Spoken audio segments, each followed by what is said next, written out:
मेरे प्यारे भक्तों, नवरात्रि के प्रथम दिवस में हम लोग शैलपुत्री का पूजन करते हैं। इस दिन माता शैलपुत्री का दिन होता है।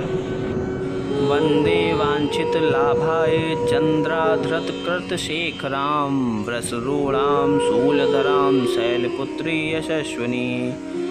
पर्वतराज हिमालय के वहाँ पुत्री के रूप में उत्पन्न होने के कारण इनका यह नाम शैलपुत्री पड़ा था। वृषभ स्थिता इन माताजी के दाहिने हाथ में त्रिशूल और बाएं हाथ में कमल पुष्प सुशोभित है। यही नौ दुर्गाओं में प्रथम दुर्गा कही जाती हैं। अपने पूर्व जन्म में प्रजापति दक्ष की कन्या के रूप में उत्पन्न हुई थी, तब इनका नाम सती था। इनका विवाह भगवान शंकर जी से हुआ था। एक बार प्रजापति दक्ष ने एक बहुत बड़ा यज्ञ किया, जिसमें उन्होंने सारे देवताओं को अपना अपना यज्ञ भाग प्राप्त करने के लिए निमंत्रित किया, किंतु शंकर जी को उन्होंने इस यज्ञ में निमंत्रित नहीं किया। सती ने जब यह सुना कि हमारे पिता एक अत्यंत विशाल यज्ञ का अनुष्ठान कर रहे हैं, तब वहां जाने के लिए उनका मन विकल हो उठा। अपनी यह इच्छा उन्होंने शंकर जी को बताई। सारों बातों पर विचार करने के बाद उन्होंने कहा, प्रजापति दक्ष किसी कारणवश हमसे रुष्ट हैं।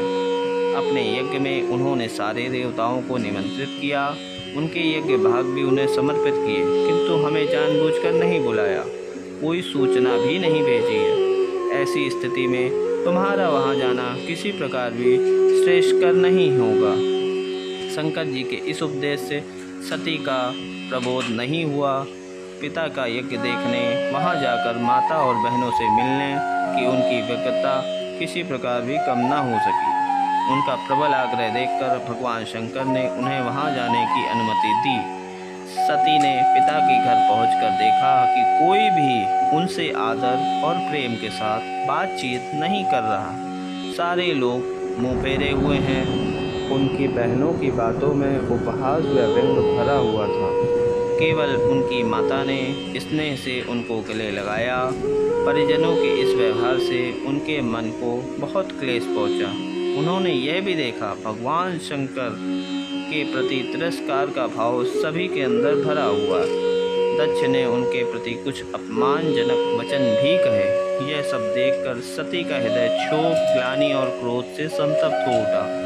उन्होंने सोचा, भगवान शंकर जी की बात न मान यहाँ आकर मैंने बहुत बड़ी गलती की। वह अपने पति भगवान शंकर के इस अपमान को सह न सकी। उन्होंने अपने उस रूप को तुरंत ही वहीं योगाग्नि द्वारा जलाकर भस्म कर दिया। वज्रपात के समान इस दारुण दुखद घटना को सुनकर शंकर जी ने क्रोधित होकर अपने गणों को भेजा और दक्ष के उस यज्ञ का पूर्णतः विध्वंस कर दिया। सती ने योगाग्नि द्वारा अपने शरीर को भस्म कर अगले जन्म में शैलराज हिमालय की पुत्री के रूप में जन्म लिया। इस बार वह शैलपुत्री नाम से विख्यात हुई। पार्वती, हेमवती भी उन्हीं के नाम हैं। उपनिषद की एक कथा के अनुसार इन्होंने हेमवती स्वरूप से देवताओं का गर्वभंजन किया था। शैलपुत्री देवी का विवाह शंकर जी से हुआ। पूर्व जन्म की भांति इस जन्म में वह शिव जी की अर्धांगिनी बनी। नौ दुर्गाओं में प्रथम दिवस शैलपुत्री दुर्गा का महत्व और शक्तियाँ अनंत हैं। नवरात्र पूजन में प्रथम दिवस इन्हीं की पूजा और उपासना की जाती है। इस प्रथम दिन की उपासना में योगी अपने मन को मूलाधार चक्र में स्थित करते हैं। यहीं से उनकी योग साधना का प्रारंभ होता है। बोलो शैलपुत्री माता की जय।